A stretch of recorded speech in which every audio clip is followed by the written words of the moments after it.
Hello everyone, welcome back to chemistry tips and tricks. तो आज हम लोग करने जा रहे हैं एक नया again very very important topic जो को आपको बिल्कुल मिस नहीं करना है। It is a must do kind of topic, that is electronegativity. Electronegativity से बच्चे आजकल क्वेश्चन बहुत पूछे जा रहे हैं। इसमें क्या क्या चीजें आपको ध्यान में रखनी है, let us discuss all these important points, ताकि आप उस क्वेश्चन को, जो भी क्वेश्चन आपको मिलेंगे पेपर में, उनमें आप कहीं पे भी गलती ना करें। चलो भाई स्टार्ट करते हैं। तो what is electronegativity? Electronegativity of an atom in a compound is the ability of the atom to attract shared pair of electrons, है ना। तो ये एक बेसिकली एबिलिटी होती है किसी भी एटम की इलेक्ट्रॉन पेयर को अट्रैक्ट करने की, शेयर्ड पेयर ऑफ इलेक्ट्रॉन्स को अट्रैक्ट करने की अपनी तरफ। It is not a measurable quantity, so it has no unit, है ना। सब आपको याद रखना है कि कोई मेजरेबल क्वांटिटी नहीं है तो इसकी यूनिट नहीं होती। इलेक्ट्रोनिगेटिविटी एक एलिमेंट में कभी भी कांस्टेंट नहीं होती, it varies depending on the element to which it is bound, right. It is directly related to the non metallic character of the element. तो है ना, अगर आपको नॉन मेटालिक कैरेक्टर चेक करना है तो जनरली जितनी ज्यादा हाई इलेक्ट्रोनिगेटिविटी होगी उतना ज्यादा नॉन मेटेलिक कैरेक्टर एलिमेंट्स का होता है। आगे बढ़ते हैं। तो बच्चे आपको ये जो टेबल दी गई है इसको आपको बिल्कुल अच्छे से क्लियर करना है, इसको अच्छे से याद करो, क्योंकि यहाँ से भी आपको काफी हेल्प मिलेगी क्वेश्चन को सॉल्व करने में। जनरली अगर हम लेफ्ट टू राइट पीरियड की तरफ चलते हैं, अलोंग दी पीरियड हमारी इलेक्ट्रोनिगेटिविटी क्या होती है, इंक्रीज होती है। देखो भाई, lithium, beryllium, boron, carbon, nitrogen, oxygen, ये हमारा सेकंड पीरियड एलिमेंट है। तो यहाँ पे आप देखो, आप इजीली याद कर सकते हैं इसको। यहाँ पे 0.5 का वेरिएशन है, 1 से 1.5, 2, 2.5, 3.0 एंड 3.5, और फिर हमारा 4.0, मतलब सिंपली हमारा 0.5 का इंक्रीज हो रहा है up to fluorine. And if we talk about period third, तो इसमें भी देखो 0.9 है, ये 3 के टेबल से आप थोड़ा रिलेट कर सकते हैं। 0.9, फिर 1.2, फिर 1.5, फिर 1.8, एंड देन वी हैव 2.1, और इसके बाद हमारा यहाँ पे 2.5 आता है और ये 3.0 होता है। इसको आप इस तरह से भी याद कर सकते हैं, फ्लोरीन से क्लोरीन जाएंगे तो 1 का डिक्रीज है, और अगर हम ऑक्सीजन से सल्फर जाएंगे तो भी हमारा यहाँ पे 1 का डिक्रीज है। You can learn in this fashion also, so that comparison आपके लिए काफी ईजी हो जाएगा। आगे बढ़ते हैं। अगर हम अलोंग द ग्रुप देखेंगे तो आपने देखा कि ग्रुप में जाने पे क्या होती है, डिक्रीज होनी चाहिए। लेफ्ट टू राइट जाने पे इंक्रीज होती है, तो टॉप टू डाउन जाने पे डिक्रीज होगी। तो जनरली ग्रुप वन में देखो कोई भी यहाँ पे एनोमलस बिहेवियर नहीं है। बस ये देखना है कि यहाँ पे क्या हो रहा है कि जो पोटेशियम और रुबीडियम है, इसकी जो डेटा के अकॉर्डिंग वैल्यू आती है वो बिल्कुल सेम आती है ना। तो इनकी सेम है, तो कभी कभी इक्वल करके देंगे तो आप कंफ्यूज मत होना। दूसरी चीज, फ्लोरीन, क्लोरीन, ब्रोमीन, आयोडीन, इसका डेटा बच्चे आपको याद ही रखना चाहिए। फ्लोरीन, क्लोरीन, ब्रोमीन, आयोडीन, क्योंकि ये काफी पॉपुलर टॉपिक्स है। कभी कभी वो आपसे कंपैरिजन ऐसे कर देते हैं कि बच्चा कई बार कंफ्यूज हो जाता है, तो आपको क्लियर होकर देखना है इस वाले टेबल को। तो बल्कि आई वुड सजेस्ट कि आपने लर्न ही कर लेना है। ओके, आगे group 13 is very very important. ये सारा ही पेज आप स्क्रीनशॉट लो और इसे अच्छे से तैयार करो। ग्रुप 13 का ट्रेंड ये होता है, इसको आप इजिली वी से याद रख सकते हैं, वी की ट्रिक से याद रखो। यहाँ आपने पहले बोरॉन लिख लेना है, फिर यहाँ से एल्यूमिनियम, उल्टा चलना है आपको, gallium, indium, and we have thallium. ठीक है, राइट। तो ये ऑर्डर हो गया आपका। तो एग्जैक्टली आपका ये ऑर्डर बनेगा, बोरॉन सबसे ज्यादा, फिर थैलियम, फिर इंडियम, फिर गैलियम, और फिर एल्यूमिनियम। ग्रुप 14 आपको करना है, तो आप वही नीचे की तरफ आपकी बेसिकली क्या होती है, डिक्रीज होती है। लेकिन यहाँ पे कार्बन और लेड में ही, लेड आपका देखो, लेड आपका पीछे से उठ के सबसे आगे आ गया है। तो ये चीज आपके लिए डिफरेंट है, ये आपको याद होनी चाहिए। कार्बन के बाद यहाँ पे सीधे लेड आ जाता है, जबकि हमारा क्या होता है, कहे सीता जी सुनो प्रभु, कहे सीता जी सुनो प्रभु। ठीक है, ये ऐसे हमारी ट्रिक होती है। तो ये है सबसे नीचे है लेड, लेकिन लेड हमारा कहाँ आ गया, लेड हमारा ऊपर आ गया। तो इसको थोड़ा सा याद रखना पड़ेगा आपको कि कार्बन के बाद सीधे लेड की होती है और उसके बाद फिर इन तीनों की आपकी इक्वल होती है। तो आपने इसको कर लेना है। ग्रुप 16 में आप ध्यान दो, सेलेनियम और सल्फर में यहाँ पे क्रॉस चेंज हो जाता है। ये डेटा थोड़ा सा ये अपोजिट करना होगा, ये यहाँ पे थोड़ी प्रिंटिंग मिस्टेक है, इसे ठीक कर लेंगे। और यहाँ पे देखो, nitrogen, phosphorus, arsenic, antimony, bismuth, तो इसमें हमारे एंटीमनी और बिस्मथ की सेम हो जाती है। तो इनको कैसे भी करके आप अच्छे से तैयार करो और अच्छे से करके जाओ, हो सकता है यहाँ से क्वेश्चन आपको मिल जाए।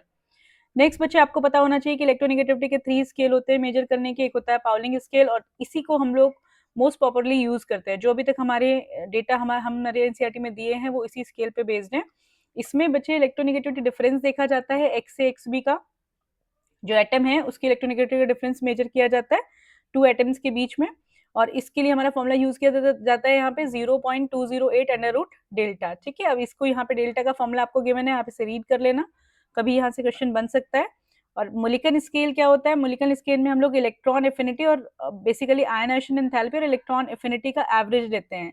तो आयनेशन एंथैल्पी हमारा अलग टॉपिक होता है, इलेक्ट्रॉन एफिनिटी भी एक बहुत इंपॉर्टेंट टॉपिक है। इन दोनों को हम एवरेज लेंगे तो हमारी इलेक्ट्रोनेगेटिविटी मेजर की जाती है। और मोलिकन स्केल में, पॉलिंग स्केल में ये रिलेशन होता है, X Mulliken is equal to X Pauling into 2.8।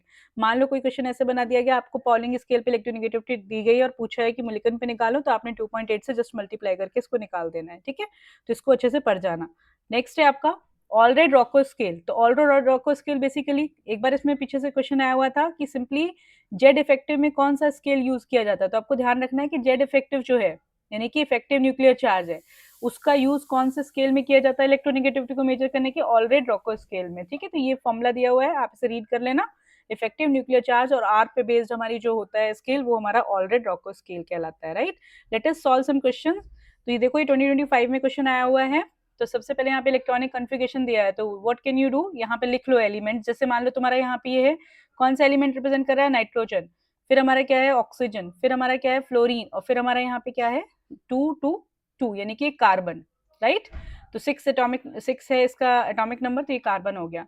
तो आपको पता है कार्बन से अगर हम जाएंगे तो कार्बन, फिर हमारी नाइट्रोजन, फिर हमारी क्या होगी ऑक्सीजन, फिर हमारा फ्लोरीन। हमारा ऑर्डर इसका इलेक्ट्रोनेगेटिविटी का ऐसे होना चाहिए। तो यू कैन डू इट, इसके अकॉर्डिंग सॉल्व कर लो।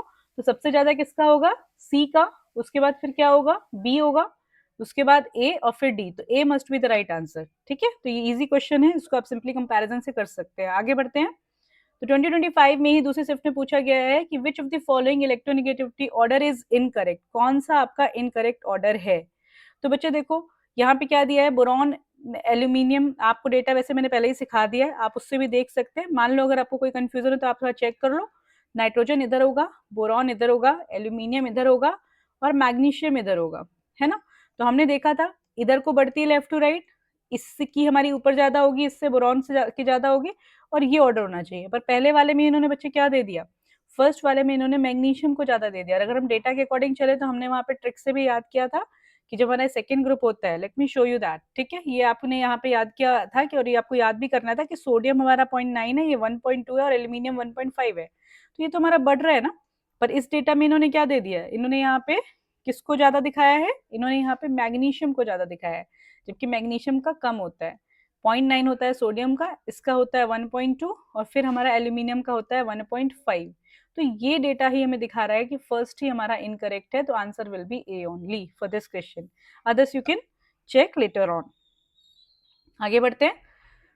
ये क्वेश्चन भी 2025 में इन्होंने डिफरेंट शिफ्ट में पूछा है। इसमें इलेक्ट्रोनेगेटिविटी इन्होंने एज एक ऑप्शनल क्वेश्चन की तरह लिया है, और इसमें इन्होंने कौन सा ग्रुप लिया है बच्चे, देखो यहाँ पे इन्होंने ग्रुप 13 ही लिया हुआ है, boron, thallium, indium, gallium, aluminium. और आपको अभी मैंने बताया ये बिल्कुल ही करेक्ट ऑर्डर है।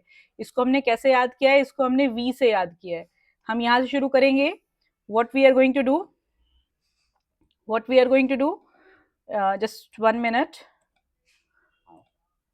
ओके, सो हम यहाँ पे क्या देख रहे हैं, हम यहाँ पे सिंपली देख रहे हैं कि हमें ये ऑर्डर चेक करना है। तो हमें यहाँ पे सिंपली देखना है बोरॉन, सबसे पहले यहाँ बोरॉन है, फिर यहाँ पे क्या आ गया आपका, नीचे की तरफ जाएंगे एल्यूमिनियम, गैलियम, इंडियम, और ये thallium. That must be the correct order. तो ये तो बिल्कुल करेक्ट आपको दिखाई दे रहा है। एटॉमिक रेडियस में बच्चे आपको बताया जाता है कि गैलियम कभी भी एल्यूमिनियम से ज्यादा साइज में नहीं होता, तो दिस इज रॉन्ग। डेंसिटी हमेशा नीचे की तरफ आपकी इंक्रीज करेगी, तो ये भी बिल्कुल गलत है ऑर्डर। और आयनेशन एंथैल्पी का ऑर्डर हमारा ये होता है, जिसे हम किससे ट्रिक से याद करते हैं, डब्ल्यू की ट्रिक से। डब्ल्यू ऐसे बनाया जाता है, boron, aluminium, gallium, indium and thallium, TL, ठीक है। तो ऑर्डर देखेंगे तो सबसे ज्यादा बोरॉन, फिर थेलियम, फिर उसके बाद गैलियम, फिर उसके बाद aluminium, and then we have indium, right. तो ये आप ट्रिक से आप इजीली कर सकते हैं। B and D must be the right answer. यहाँ मैंने डेटा भी दिया है ताकि आप इसे एक बार क्रॉस वेरीफाई करें और खुद उस डेटा को चेक कर लें। ओके, चलो भाई आगे बढ़ते हैं। तो नेक्स्ट क्वेश्चन हमारा क्या है, the process of adding an electron to a neutral gaseous atom is always exothermic. तो बच्चे आपको यहाँ पे कौन सी प्रोसेस दिखाई दे रही है, यहाँ पे एक छोटा सा और कॉन्सेप्ट है जो मैं आगे कुछ उसमें लूंगी, इनके इंपॉर्टेंट जो चीजें हैं वो मैं डिस्कस जरूर से करूंगी। तो इलेक्ट्रॉन गेन एंथैल्पी के बारे में बात हो रही है यहाँ पे। तो इलेक्ट्रॉन गेन एंथैल्पी की अगर मैं बात करूं, तो इलेक्ट्रॉन गेन एंथैल्पी जो होता है आपका, तो ये हमारा ऑलवेज नहीं होता एक्सोथर्मिक, है ना। इनर्ट गैसेस में ये नहीं होता, तो this is wrong. Next, the process of removing electron from an isolated gas. तो ये हमारी किसकी बात हो रही है, आयनेशन एंथैल्पी की, और ये बिल्कुल करेक्ट है, always endothermic. First ionisation energy of boron is less than that of beryllium, ये भी बात करेक्ट है। Electronegativity of carbon in CH4 and CCl4, बिल्कुल गलत बात है बच्चे। ये देखो Cl है आपका मोर इलेक्ट्रोनिगेटिव, तो यहाँ पे इन दोनों की इलेक्ट्रोनिगेटिविटी का बिहेवियर कैसे सेम आ सकता है? तो दिस इज रॉन्ग। आपने भी पढ़ा था कि इलेक्ट्रोनिगेटिविटी कंपाउंड के अकॉर्डिंग वेरी करती है, तो ये चीज गलत है, ये स्टेटमेंट रॉन्ग है, सेम नहीं होना चाहिए।